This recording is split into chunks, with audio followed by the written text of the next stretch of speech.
Как собрать камин без мужа? Освобождаем пространство, заносим легкую коробку, распаковываем, раскладываем все детали на полу для удобства. Видеоинструкция по сборке в инстаграме kaminas.kz помогла мне сориентироваться, и я справилась быстрее, чем за 3 минуты. Все детали идеально подогнаны по размерам, материал достаточно плотный и в процессе распаковки и сборки не сыплется и не оставляет мусора. Мне даже убираться не пришлось.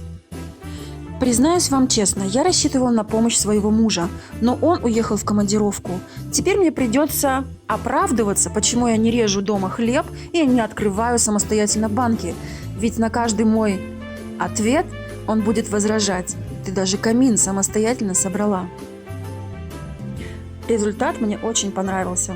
Осталось его украсить, и новогодняя сказка наполнит мой дом.